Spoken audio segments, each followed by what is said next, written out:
تم کسے چاہتے ہو کہ میں تمہارے لیے چھوڑوں، برابا کو یا یسوع کو جو مسیح کہلاتا ہے؟ کیونکہ اسے معلوم تھا کہ انہوں نے حسد سے اسے حوالے کیا ہے، اور جب وہ مسجد عدالت پر بیٹھا تھا تو اس کی بیوی نے اسے کہلا بھیجا، تو اس راست باز سے کچھ کام نہ رکھ، کیونکہ میں نے آج خواب میں اس کے سبب سے بہت دکھ اٹھایا ہے۔ لیکن سردار کاہنوں اور بزرگوں نے ہجوم کو ابھارا کہ برابا کو مانگ لیں اور یسوع کو ہلاک کرائے، اور حاکم نے ان سے خطاب کر کے کہا، تم ان دونوں میں سے کس کو چاہتے ہو کہ میں تمہارے لیے چھوڑوں؟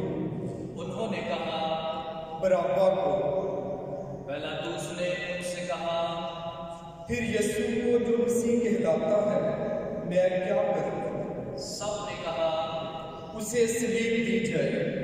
حاکم نے کہا، کیوں، اس نے کیا بدی کی ہے؟ مگر وہ اور بھی چلائے، اسے صلیب دی جائے۔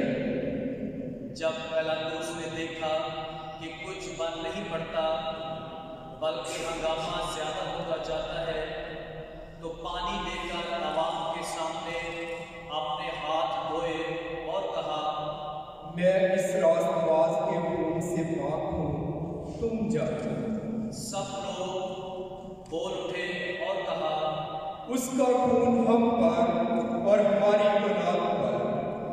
اس پر پیلاطس نے برابا کو ان کے لیے چھوڑ دیا اور یسوع کو کوڑے لگوا کر حوالے کیا تاکہ مصلوب کیا جائے۔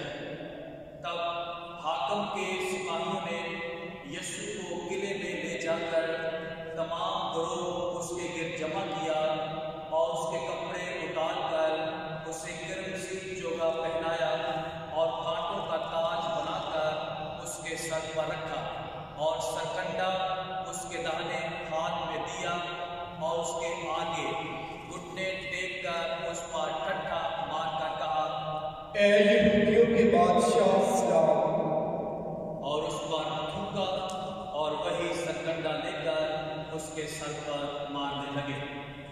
اور جب وہ اس پر ٹھٹھا کر چکے تو چوگے کو اتار کر پھر اسی کے کپڑے اسے پہنائے اور مصلوب کرنے کو لے چلے۔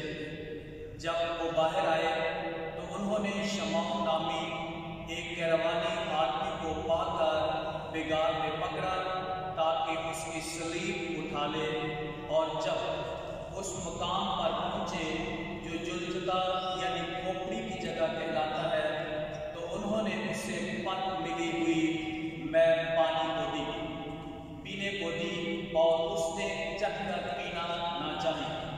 اور جب انہوں